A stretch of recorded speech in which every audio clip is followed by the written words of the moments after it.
সবাই কোরআন বলছে, কিন্তু হাজারো মানুষের কাছে হাজারো মত। আমাদের ইব্রাহিম সেখানে ছিল, সব জায়গায় একই কথাই ছিল যে আল্লাহর বিধান ছাড়া আমরা আর কারো বিধান মানব না। বিধান মোতাবিক আমরা একটা সমাজ ব্যবস্থা তৈরি করি যেখানে শুধু আল্লাহর আইন চলবে, কোনো মানব রচিত কোনো কিছু চলবে না। সবাই শুনছে কিন্তু কারোর কাছে কোনো পরিকাঠামো নেই। সবাই বলছে ঠিকই আছে, একসঙ্গে চলতে হবে, কেউ প্রত্যাখ্যান করছেন, কারণ আল্লাহ নিষেধ করেছে, এক রজ্জু ধরে থাকতে বলেছে। সবাই জানে তো, কেন তারা কোরআনের পাঠক, কোরআন প্রচার করে, বড় বড় পণ্ডিত তারা, কোরআনের অনুবাদক তারা। তো বিভিন্ন মানুষের কাছে গিয়েছি, হাজারো জনের কাছে গিয়েছি, হাজারো মত, কিন্তু কারোর কাছে কোনো দিক নির্দেশনা নেই যে এই দিক নির্দেশনা অনুসারে চললে কিতাবটি সমাজে প্রতিষ্ঠিত হবে, সে একজন সফল ব্যক্তি হবে এবং সমাজ ব্যবস্থা তৈরি হবে। এরকম কাউকে বলতে শুনিনি। তার কাছে কোনো লক্ষ্যই নেই, উদ্দেশ্যই নেই, সে কোরআন প্রচার করছে। এখনো পর্যন্ত আপনি হাজারো ব্যক্তি, হাজারো ইউটিউব চ্যানেল আছে, আপনি সেখানে সার্চ করে দেখেন। বিসমিল্লাহির রহমানির রহিম। রব্বি জিদনি ইলমা ওয়াকুর রব্বি আউযু বিকা মিন হামাজাতিশ শায়াতিন ওয়া আউযু বিকা রব্বি আইয়াহদুরুন। আল্লাহু লা ইলাহা ইল্লাহু হুয়াল হাইয়ুল কাইয়ুম। অনলাইন মাধ্যমে যেসব আমাদের ভাই বন্ধু এবং দিনী ভাইরা এবং বোনেরা আমাদের সঙ্গে এতদিন ধরে যুক্ত আছেন, প্রত্যেকের প্রতি আল্লাহর শান্তি বর্ষিত হোক। এতদিন যাবৎ আমাদেরকে সাপোর্ট করার জন্য, আমাদের সঙ্গে থাকার জন্য আপনাদেরকে আন্তরিক ভালোবাসা ও শুভেচ্ছা জানাচ্ছি আমাদের ইন্ডিয়া কিউআরএফ কোরআন রিসার্চ ফাউন্ডেশনের পক্ষ থেকে। আমি এমডি হানিফ কথা বলছি। আমি আপনাদের কাউকে কখনো ধোঁকা দেওয়ার উদ্দেশ্যে আল্লাহর কিতাব থেকে কোনো আয়াত পড়িনি, না আমি আপনাদেরকে ধোঁকা দিচ্ছি, আর না আমার জন্য সেটা প্রযোজ্য যে আপনাদেরকে আমি ধোঁকা দেব। সুতরাং ভুলের ঊর্ধ্বে কোনো মানুষ নেই। আমারও হয়তো ভুল ত্রুটি হতে পারে। যদি আমার দ্বারা কোনো ভুল ত্রুটি হয় তাহলে আমি তার জন্য আল্লাহর কাছে ক্ষমা চাই। কিছু আমার ব্যক্তিগত জীবনের কথা আপনাদের সামনে উল্লেখ করব এবং এতদিন যাবৎ যে কিছু কল্পনা জল্পনা শুরু হয়েছে মানুষের মধ্যে, সেই ধোঁয়াশাগুলি আজকে পরিষ্কার করার চেষ্টা করব মহান আল্লাহ তাআলার শক্তি নিয়ে। যদি তিনি ততটা শক্তি আমাকে দিয়ে থাকেন তাহলে কথাগুলি আজকে ভিডিওর মাধ্যমে প্রকাশ করার চেষ্টা করব ইনশাল্লাহ। তো আমার যেসব দিনী ভাই বন্ধুরা আছেন, আপনাদের সঙ্গে কাটানো আমার সেই মুহূর্তগুলো, যখন আপনাদের সঙ্গে আমি চলেছি, কাটিয়েছি, পৃথিবীর সবচেয়ে উত্তম সময় আমার সেই সময়গুলি গিয়েছে। আমি যত টাকাই কামিয়েছি কিংবা দেশ বিদেশে অনেক ভালো ভালো জায়গায় আমরা ঘুরেছি, তো সেখানে গিয়েও আমার কিন্তু অতটা তৃপ্তি পাইনি যত তৃপ্তি আমি আমার মুমিন ভাইদের সঙ্গে বসে সময় কাটিয়ে সেই তৃপ্তি পেয়েছি। এটা আমার অন্তরের অনুভব, আমি বলছি যে এমন তৃপ্তি আমি কোথাও পাইনি। বহু টাকা জীবনে আমি ইনকাম করেছি কিন্তু তখনও পাইনি। আপনাদের সঙ্গে কাটানো সেই মুহূর্তগুলি আমার কাছে অত্যন্ত স্মরণীয় এবং প্রিয়। বেশি অংশ ক্ষেত্রে আমাকে দেখেছেন যে আমি ব্যবসা বাণিজ্য ফেলে আমার স্থান ছেড়ে কোনো একটা সপ্তাহের জন্য আমি মিস করেছি কি শুরু হওয়ার পর থেকে? তো আমার উপরে কি বিশাল একটা দায়িত্ব ছিল কি? দেখেছেন তো, ইব্রাহিম ভাই তো দীর্ঘদিন যাবত আমার সঙ্গে আছে। এখন অনুমান ভিত্তিক অনেকগুলো কথা আসতে পারে, সেগুলো তো অনুমান, যে এই এই কারণে হয়তো হতে পারে বা এই স্বার্থের কারণে হতে পারে, বিভিন্ন কিছু মনে উদ্গত হতে পারে বিষয়। কিন্তু সবচেয়ে বড় বিষয় হচ্ছে যেগুলো উদ্গত হচ্ছে এগুলো তো সব অনুমান, কল্পনা। হয়তো এটা হতে পারে, ওটা হতে পারে। এখন কিসের জন্য ছুটেছি, কেন ছুটেছি, সেটা আমি জানি, আমার রব জানে। সত্যের মোকাবেলায় কি অনুমান কোনো কাজে আসে? বেশি অংশ মানুষ এই আল্লাহর বিধান জানার পরে আমি বুঝলাম মানুষের সবচেয়ে বড় শত্রু হলো তার শিক্ষা। অনেকগুলো কথা আপনাদের সামনে রাখবো, যেটা আমি গবেষণা করেছি এবং আল্লাহ পাক যতটুকু বোঝার শক্তি দিয়েছেন। মানুষের সবচেয়ে বড় শত্রু হলো তার শিক্ষা। এর ব্যাখ্যা একটু টানি। উনি একজনের কাছ থেকে শিক্ষা গ্রহণ করেছেন, ইনি আরেকজনের কাছ থেকে শিক্ষা গ্রহণ করেছেন, ইনি আরেকজনের কাছ থেকে, ইনি আরেকজন, উনি আরেকজন, আমি আরেকজনের কাছ থেকে শিক্ষা গ্রহণ করেছি। একই বিষয়ে এখানে যে কজন আছি সকলের আলাদা আলাদা মত। ভালো করে বোঝেন, সেই একই দলের ছাত্র শিক্ষা বিভিন্ন জায়গা থেকে নিয়েছি, এখন মনে করেন জমিনি ছড়িয়ে পড়েছি, একই জিনিসের উপরে হাজারো জিনিস অ্যাপ্লাই করছি। ঠিক একইভাবে আমাদের পার্থিব জীবনে এই একই বিষয় কাজে লাগাচ্ছি, কিন্তু বলছি এক স্রষ্টায় বিশ্বাসী, এক আইনে বিশ্বাসী, কিন্তু যখন আমরা পালন করতে যাচ্ছি বিভিন্ন মানুষের কাছ থেকে যে শিক্ষাগুলি আমাদের নেওয়া হয়েছে সেগুলি কিন্তু আমরা অ্যাপ্লাই করছি। স্রষ্টার দেওয়া বিষয়ে আমাদের কোনো ধারধারি না, আমরা মুখী বলি কিন্তু আমাদের জীবনে তার বাস্তবায়ন নেই। আমরা এই কোরআন পড়ার আগেও জানতাম মানুষকে ধোকা দিও না, মিথ্যা বলিও না, অন্যকে ঠকিও না। কোরআন পড়ার আগে জানতাম না এগুলো? জানতাম তো। তো আমাদের বাস্তবিক জীবনে এগুলো ছিল না। কোন মানুষটা আছে পৃথিবীর, যে ধার্মিকই হোক না কেন, যে জানে না যে অপচয় করা, যে অপচয় করে সে শয়তানের ভাই? সে যে ধর্মীয়, প্রত্যেক ধর্মেই জানে কিন্তু অপচয় করা মহাপাপ, সবাই জানে। কিন্তু যখন সে নিজে অপচয় করে সে কি এইটা জানে না? নিশ্চয়ই জানে। সে আল্লাহর বা স্রষ্টার বিষয়ে তার কোনো ধার ধারে না।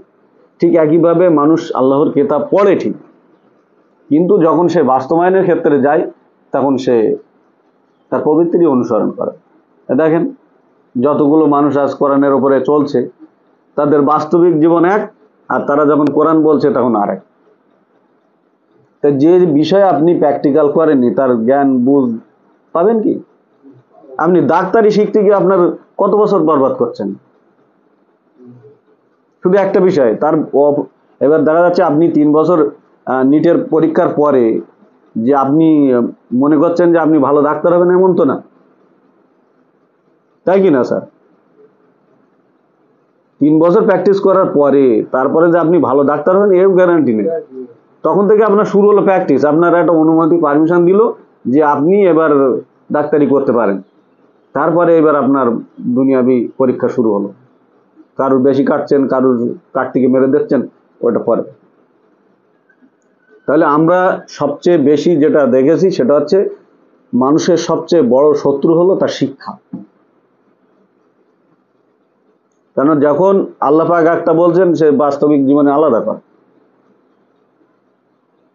করছে না। হাজারো জায়গা থেকে হাজারো শিক্ষা নিচ্ছে, হাজারো জ্ঞান বুঝ নিয়ে হাজারো জিনিস আমরা অ্যাপ্লাই করছি সমাজে। তো কথা অনেক দূরে না নিয়ে কিছু বাস্তবিক কথা আমার জীবনের সেটা আমি বলি। মিনিমাম আমি এই কোরআনটা 10-12 বছর যাবৎ গবেষণা করছি, স্টাডি করছি। তো শুরুর দিকে যখন আমি কেতাব ধরি তখন যে কেতাব বুঝতাম না এমনটা না, কেতাব বুঝতাম। আর যখন কেতাব ধরিনি তখন আমার জীবন কেমন ছিল, যেমন আর 5 জনা থাকে ঠিক তেমনই, আর 5 জনা থাকে যেমন ঠিক তেমনই। আমি আলাদা অন্য কোনো ব্যক্তি ছিলাম না। হয়তো সমাজে ভালো ছিলাম কিন্তু আলাদা অন্য কোনো কিছু, অন্য ইঙ্গিতে দেখার কোনো অবকাশ নেই, কোনো কিছু ছিলাম না। তো যখন মনে করেন যে কোরআন জানলাম তখন শুরু করলাম সর্বপ্রথম তখন মনে করেন যে কিছু আয়াত আমাকে জাগ্রত করেছেন, জীবন্ত করেছেন বলতে পারেন। যেমন সালামুন ইব্রাহিমের একটা আয়াত আছে যে এমন কে সেই ওই ব্যক্তি যে নিজেকে নিজেই মূর্খ বানিয়ে রাখবে। তখন ওই বিষয়টা কিন্তু আমার অন্তরে বিশাল একটা আঘাত করলো যে আমি তাহলে আমি নিজেকে মূর্খ বানিয়ে রাখবো কেন? যখন আমার স্রষ্টা এমন কথা বলছে আমি মূর্খ বানিয়ে রাখবো কেন নিজেকে? তাহলে আমাকে জানতে হবে। তাহলে মনে করেন যে আমি একটা অমূল্য খাজানা তখন পেয়ে গেছি। এক একটা যখন আমি তখন জানছি, মনে হচ্ছে কেউ ওই ড্রিল মেশিন আর স্ক্রুপ নিয়ে আমার অন্তরে সেঁটে দিচ্ছে। তখন আজ থেকে 10-12 বছর আগের কথা বলছি। তো সেইভাবে আমি তখন থেকে কোরআন শিখছি। তখন কিন্তু আমার দিশা নির্দিষ্টভাবে ঠিক করতে পারিনি। কোরআন প্রচার করেছে, বহু মানুষের কাছে গিয়ে ছুটে ছুটে গিয়েছে, এখন থেকে বেশি। তখন সর্বক্ষণই আর কি, এখনো চেষ্টা সর্বক্ষণই, কিন্তু তখন যে মনের একটা ফিলিংস, আবেগ, যেমন আপনি একটা নতুন বিয়ে করেছেন, আপনার ফিলিংস আর আমার ফিলিংস কি একই হবে? স্ত্রী আছে, ঠিক আছে, সব কিছু আছে, সুন্দর আছে, সব ঠিক আছে, কিন্তু তখন একটা নতুন প্রত্যেকটা জিনিসের, সে যে যাই হোক, প্রত্যেকের নিজের দিকে ফিরলে যে নতুনই একটা অন্যরকম ভাব থাকবেই। তো সেই সময় কিন্তু একটা রুট ম্যাপ তৈরি হয়নি। কিতাব কি সব বুঝেছি, কিন্তু রুট ম্যাপ তৈরি হয়নি। এমনটি মিনিমাম 5 থেকে 7 বছর চলেছে। তখনও বিশ্ব জয় করার ইচ্ছা ছিল, তখনও পৃথিবীর সকল মানুষকে এই কোরআনের ছত্রছায়ার আনার ইচ্ছা ছিল, তখন সমস্ত মানব জাতিকে কোরআনের আলোতে আলোকিত করার ইচ্ছা ছিল। তখনকার কথা বলছেন, এমনকি ছুটেও গিয়েছিল দেশ বিদেশে, যে সমস্ত জায়গায় যারা আল্লাহর দিন প্রচার করছে, কোরআন প্রচার করছে, তাদেরকে একই ছত্রছায়ায় এবং একই রজ্জুর ওপরে আনার সংকল্প নিয়ে তখনও ছুটেছে। তো এইভাবে আমার জীবন চলেছে শুরুর দিকে। তারপরে এখন যখন বিদেশে গেলাম, গিয়ে দেখলাম হাজারো লোকের, সবাই কোরআন বলছে, কিন্তু হাজারো মানুষের কাছে হাজারো মত। আমাদের ইব্রাহিম ভাই সেখানে ছিল, আমরা বলতে গেছি একই কথা, সব জায়গায় একই কথাই ছিল যে আল্লাহর বিধান ছাড়া আমরা আর কারো বিধান মানব না। ঠিক আছে? এবং এই বিধান মোতাবিক আমরা একটা সমাজ ব্যবস্থা তৈরি করি, যেখানে শুধু আল্লাহর আইন চলবে, কোনো মানব রচিত কোনো কিছু চলবে না। সবাই শুনছে, কিন্তু কারুর কাছে কোনো পরিকাঠামো নেই। সবাই বলছে ঠিকই আছে, একসঙ্গে চলতে হবে, কেউ প্রত্যাখ্যান করছেন, কারণ আল্লাহ নিষেধ করেছে, এক রজ্জু ধরে থাকতে বলেছে। সবাই জানে তো, কেন তারা কোরআনের পাঠক, কোরআন প্রচার করে, বড় বড় পণ্ডিত তারা, কোরআনের অনুবাদক তারা। তো বিভিন্ন মানুষের কাছে গিয়েছি, হাজারো জনের কাছে গিয়েছি, হাজারো মত, কিন্তু কারোর কাছে কোনো দিক নির্দেশনা নেই যে এই দিক নির্দেশনা অনুসারে চললে কিতাবটি সমাজে প্রতিষ্ঠিত হবে, সে একজন সফল ব্যক্তি হবে এবং সমাজ ব্যবস্থা তৈরি হবে। এরকম কাউকে বলতে শুনিনি। তার কাছে কোনো লক্ষ্যই নেই, উদ্দেশ্যই নেই, সে কোরআন প্রচার করছে। এখনো পর্যন্ত আপনি হাজারো ব্যক্তি, হাজারো ইউটিউব চ্যানেল আছে, আপনি সেখানে সার্চ করে দেখেন, আলোচনা শুনে যাবেন, সব ইমানের কথা হবে, আমলের কথা হবে, কিন্তু লক্ষ্য উদ্দেশ্য কারোর স্থির দেখতে পাবেন না আপনি। তাদের কাছে কোনো দিক নির্দেশনা নেই যে এই এই পথে চললে আমরা স্রষ্টার বিধান পালন করতে পারব। আছে? আপনি শুনেছেন কোনোদিন? শুনেছেন? তাহলে আমরা ঘুরেছি, আমি দেখেছি, তাদের কাছে বসেছি, তাদের ভিতর থেকে কি বার হচ্ছে সেগুলো অনুভব করেছি, দেখেছি কারোর কাছে কিছু নেই। অথচ তারা কিন্তু পিএইচডি ধারী লোক, বড় বড় আলেম ওলামা, তাদের কাছে বসছি শেখার জন্য, যে কি জানে। আমি হয়তো এত দূর বুঝতে পারি না, হয়তো আমারও ভুল হতে পারে। আমি আমার শিক্ষাটা সর্বক্ষণ যাচাই করেছি যে আমি যেটা জেনেছি এটাই কি ঠিক, ভুলও তো হতে পারে, রঙও তো হতে পারে। গিয়েছি, যেটা কি বরঞ্চ আমারই উল্টো প্রশ্ন করছে। নাম আমি বলতে পারবো না অনলাইনে, যেহেতু অসুবিধা আছে, আর আমরা কাউকে সম্মানে আঘাত করতে চাইনি কারো। তো আমরা গিয়েছি, আমাদের সাথ ছিল ইব্রাহিম ভাই। এখন প্রথমবার গিয়ে আমরা ছোটাছুটি করিনি, কত জায়গায় গিয়েছি, বড় বড় প্রিন্সিপাল, তাদের দুনিয়াবি যে চলার একটা সমাজ ব্যবস্থায় আরো তারা কলঙ্কিত। কোনো শান্তি প্রতিষ্ঠানে কোনো পরিকল্পনা নেই, এমনিই চলছে, অথচ সে বড় প্রিন্সিপাল। এমনকি সে আয়াত নিয়ে সমাজে এমন ভাবে বলছে, অন্য মানুষ তার প্রতি ক্ষিপ্ত হয়ে বলছে ওর ফাঁসি চাই। এই কি কোরআনের প্রচার? নবী রাসূলরা কি ওরকম ভাবে প্রচার করেছে? এমন ভাবে সে প্রচার করেছে, সমাজের মানুষ বলছে ওর ফাঁসি চাই। কোরআন কি সমাজে এরকম অশান্তি তৈরি করার জন্য এসছে? তাহলে কি বললাম, 5 থেকে 7 বছর কিন্তু এইটা চলেছে, কিন্তু আমার কাছে সম্পূর্ণ কমপ্লিট রাস্তা ছিল না। একটা উদ্দেশ্য ছিল, সেই মূল উদ্দেশ্য এখনো আছে, সেটা আমি কিছু সময় মধ্যেই আপনাদের সামনে বলবো। কিন্তু যে কিভাবে কেতাবটা মানুষের কাছে প্রচার করতে হবে, কিভাবে কেতাব থেকে শিক্ষা জ্ঞান উপলব্ধি করতে হবে, এই বোধটুকু তখন ছিল না, কমপ্লিটলি ছিল না। কারণ আমি হাজার জায়গার থেকে শিক্ষা আহরণ করতাম, বিভিন্ন মানুষের কাছ থেকে, বিভিন্ন পণ্ডিতের কাছ থেকে। তো যখন এই পণ্ডিতদের কাছে তাদের বাস্তবতা দেখলাম যে ওদের কাছে আসলে কিছু নেই, এরা নিজেরাই ভিক্ষুক, এরা আমাকে কিছু দিতে পারবে না। ভালো করে বোঝেন, এরা আমাকে কিছু দিতে পারবে না। তা দিতে পারবেন তিনি, যিনি আমাকে সৃষ্টি করেছেন। তারপরে ওখান থেকে ফিরে আসার পরে সমস্ত দুনিয়াবি যা শিক্ষা আছে এরকম ছুঁড়ে ফেলে দিয়েছে। কিছুদিন আমি একা হয়ে গেছি একদম পুরো। আপনারা যে বলেন না যে মানসিক যে দুশ্চিন্তা, আমার তখন মানসিক দুশ্চিন্তা হয়নি, তখন দুশ্চিন্তা হচ্ছে যে এ কি চলছে সমাজে। যাদেরকে আমরা সম্মানের জায়গায় রেখে যাদের কাছ থেকে আমরা কোরআন শিখছি, যারা কোরআন প্রচার করছে, শুধু কোরআন, আল কোরআন থেকে আল কোরআন, গিয়ে দেখছি তারাও সেই একই, সে কোরআনের সমস্ত জায়গায় কোরআনের সঙ্গে মিশ্রণ মিশ্রণ মিশ্রণ। তো সমস্ত শিক্ষা ব্যবস্থাকে তখন পরিত্যাগ করে এক আল্লাহর কেতাব ধরেছি, এবং তখন আল্লাহর কাছে আমি আমার আন্তরিক প্রার্থনা রেখেছি যে তুমি আমাকে কেতাব শেখাও।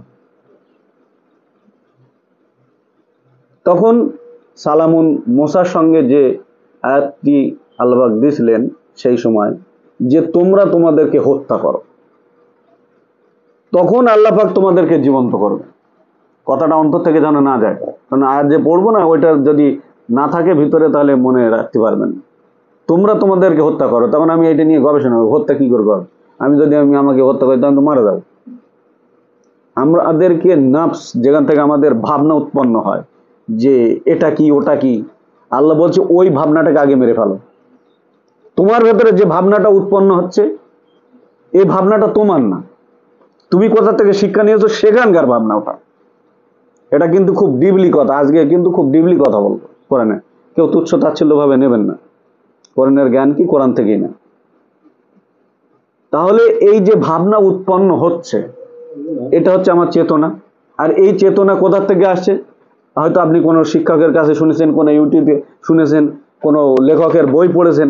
এই সমস্ত জায়গা থেকে যে শিক্ষাগুলি এসছে, এই শিক্ষাগুলি নিয়ে কিন্তু তুমি বিবেচনা করছো, কোরআন এটা, কোরআন এটা, আল্লাহ এই, স্রষ্টা এই, প্রভু এই, ভগবান এই, গড এই, এগুলো তুমি বিবেচনা করছো। কোথা থেকে? কোনো বই থেকে, কারো কাছে শুনেছো, কোনো ইউটিউবে দেখেছো, কিন্তু তোমার ভিতরে তোমার স্রষ্টার বাণী জাগ্রত হয়নি, স্রষ্টা তোমাকে জীবন্ত করেনি। কারণ ওখানে বলছে যে তুমি তোমাকে হত্যা করো, তারপর আমি জীবন্ত করব। তখন আমি বুঝে গেছি যে জীবন্ত হবার রাস্তা হলো এই, যে মনে করেন উদাহরণস্বরূপ আমি নিজে বুঝেছি, যেহেতু আমি কম্পিউটার মিস্ত্রি ছিলাম, যে যেমন আমাদের সিস্টেম ফাইল ব্লক হয়ে গেলে আমরা অল ফরম্যাট মারতাম, ওই ছাড়ার মেশিন খুলবে না, তাহলে সব ফাইল একদম পুরো সব ডেটা একসঙ্গে আউট করে দিতে হতো। আবার নতুন করে একটা সফটওয়্যার দিতাম, আবার কম্পিউটার নতুন করে সাজিয়ে যেত, আবার স্পিড বেড়ে যেত। তো তখন নিজের মধ্যে ওইটা দেখলাম যে এইভাবে আমাকে নতুন করে জীবন্ত হতে হবে, যা শিক্ষা, যা দুনিয়া থেকে শিখেছি এইটাকে একদম পুরো মেরে ফেলতে হবে, কোনো নিজস্ব বোধ বুদ্ধি চলবে না। তাহলে আমি তখন ওইটা দেখেছি, হয়তো আপনাদের সঙ্গে বলতাম, হয়তো শুনেছেন, কিন্তু ভেতরে ওটা বসাতে পারেন। আমি ওটা দেখেছি, ওটা আমাকে দেখিয়েছেন আল্লাহ, আর কেউ দেখায়নি। তখন আমি ওইটা বলি সমস্ত দুনিয়ার শিক্ষা ফেলে দিলাম, কারণ আমি তো দেখে এসছি দুনিয়া, বড় বড় পিএইচডি ধারী লোক, তারা শয় শয় বই লিখছে, মেডিকেল সায়েন্স পড়াচ্ছে, সেখানকে বসছি আমরা, সেখানে গেতে গেছে, সে উল্টো আমাকে জিজ্ঞাসা করছে, তার মধ্যে কোনো পথ নির্দেশনা নেই, কোনো দিক নির্দেশনা নেই যে মানব জাতি এটা করবে, এটা শেখার পর কোনো দিক নির্দেশনা নেই। জাস্ট কোরআনে এই সালাত সিয়াম হজ জাকাত এইসব বিষয়গুলো কোরআন খুলে মানে সর্ব সময় তারা ক্লাসও করছে। তুমি তোমার দৃষ্টিতে দেখো না, তারা কোরআন প্রচারও, তারা কোরআন মানে আল কোরআন দিয়ে আল কোরআন প্রচার করে, কিন্তু কারুর কাছে কোনো পথ নির্দেশনা নেই যে সঠিক জায়গায় গিয়ে তার গন্তব্যস্থল দাঁড় করা নেই। তো ফেলে দেওয়ার পরে যে আমি শুরু করলাম সেই বক্তব্য আপনাদের সামনে, এই কিতাব কি, ইমান কিভাবে তৈরি হয় এবং ইমানকে কিভাবে রাখতে হবে, এর সব বিস্তারিত বিবরণ, মনে করেন যে কোরআনের যে ব্যাখ্যা আমরা কোরআন দিয়েই বুঝবো, কোনো সামাজিক ব্যাখ্যা আমাদের প্রয়োজন নেই, যেটা চলছে প্রচলিত ধর্মে, কাউকে কোনো টাচ না করে আমাদের ভিতরে যে আল্লাহ পাকের যে আলো জাগ্রত হয়েছে এটা মানব জাতির কাছে পৌঁছানোর জন্য এই উদ্দেশ্যে, এই উপলক্ষে আপনাদের কাছে শুধু কোরআন দিয়ে কোরআনের ব্যাখ্যা করব। এর করার মূল উদ্দেশ্য হচ্ছে, আবার উদ্দেশ্য বলতে হবে কেন এবার হচ্ছে আমরা এমন একটা জগৎ, যে এটা আমার স্বপ্ন, যেটা আল্লাহ পাক আমার ভিতরে দেখিয়েছেন, এমন একটা স্বপ্ন আমি ছোট থেকে দেখে আসছি, যে এমন একটা জগৎ বানাতে চাই যেখানে শুধু আল্লাহর বিধান চলবে, শুধু আল্লাহর বিধান চলবে। সেখানকার পরিকাঠামো ব্যবস্থাপনা আমার মাইন্ডে অলরেডি চলে এসছে। এই উপলক্ষে আমি কাজও শুরু করে দিয়েছি ইনশাল্লাহ। এখন কতদিনই কিভাবে সফল হবে আল্লাহ ভালো জানে, কিন্তু আমি আশা রাখি আল্লাহর কাছে। তো মনে করেন সেই জগৎকে সাজানোর জন্য আমাদের প্রয়োজন হচ্ছে একটা সঠিকভাবে মানব জাতির জন্য একটা অনুবাদ। তারপরে দেখলাম অনুবাদ শুধু হলে হবে না, দরকার তার সঠিক ব্যাখ্যা। অনুবাদ হাজারো আছে, আমরা জানি, খুব সুন্দর সুন্দর অনুবাদ আছে, কিন্তু তারপরেও সমস্যা হচ্ছে কি, অনুবাদের কথাগুলো তারা বুঝতে পারছে না। তাহলে প্রয়োজন কি, তার অন্তর্নিহিত যে জ্ঞান, এটাকে ব্যাখ্যা করা, শুধু কোরআন দিয়ে, অন্য কোনো কিছু না, এর মধ্যে কিছু ঢোকানো যাবে না। তাহলে প্রয়োজন ব্যাখ্যা। 3 নম্বরে যেটা প্রয়োজন হচ্ছে, প্রথম হলো অনুবাদ, দ্বিতীয় হচ্ছে তার ব্যাখ্যা, 3 নম্বরে ব্যাপারটা হচ্ছে যে সেই ব্যাখ্যা অনুসারে একটা বোর্ড দাঁড় করানো, একটা শিক্ষা ব্যবস্থা দাঁড় করানো, সেই অনুযায়ী সিলেবাস বানানো। তাহলে সিলেবাস বানালে হলে কি হবে, এই কোরআনের যে বিধিবিধান আল্লাহ পাক বলেছেন, এগুলি সমাজে আমরা কার্যকারী করতে পারব। উল্লেখিত বিষয় 2-1টা বলে আমরা আজকে আলোচনা শুরু করবো ইনশাল্লাহ। আল্লাহ বলছে, তোমরা যুদ্ধের জন্য সর্বক্ষণ প্রস্তুতি নিয়ে থাকো এবং সর্বোচ্চ উঁচু হাতিয়ার তোমরা তৈরি করে রাখো। আছে না, আমি একা পারবো, এটা তো একটা সংস্থার কথা আসছে, তোমরা, বোঝা যায়নি? তাহলে এখন যদি ওইটা শুধু ওই আয়াতই পড়ি, তা কি ওই ব্যবস্থাপনাটা হয়ে যাবে? ভালো করে বুঝতে হবে কথার যে ব্যবহার রূপটা। যদি আমরা বারবার পাঠ করি, ইব্রাহিম ভাই আমাদের ভালো করে আরবিতে সুর দিয়ে শিখিয়ে দেন, আর আমরা সবাই এখানে বসে বসে প্রতিদিন আসি আর তেলাওয়াত করি, তাহলে ওই উচ্চ শক্তি পাওয়ার হয়ে যাবে? তাহলে কি আমাদের প্রয়োজন হচ্ছে যে উচ্চ হাতিয়ার, উচ্চ শক্তি পাওয়ার কিভাবে তৈরি হয় তার বাস্তবায়ন ঘটানো। বোঝা যাচ্ছে? তাহলে আমাদের প্রয়োজন তার প্রতি একটা প্রশিক্ষণ, তার বাস্তবিক পথ নির্দেশনা।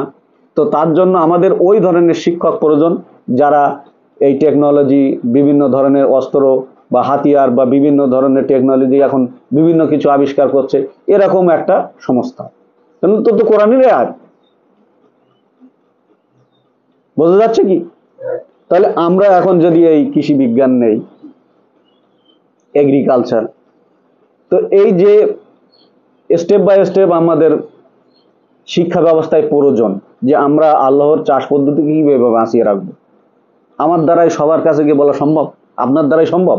তাহলে আমাদের প্রয়োজন হচ্ছে একটি শিক্ষা ব্যবস্থা ওই মর্মে দাঁড় করানো যা কোরআনে বর্ণিত, যে কোন সিজনে কিভাবে, সব আছে এর মধ্যে, আমি পড়েছি, জানিও এমন, কিন্তু বিস্তারিত সব বললে এখানে সেই আয়াত নেই, আবার খুলে দেখাতে কয়েকদিন সময় লেগে যাবে।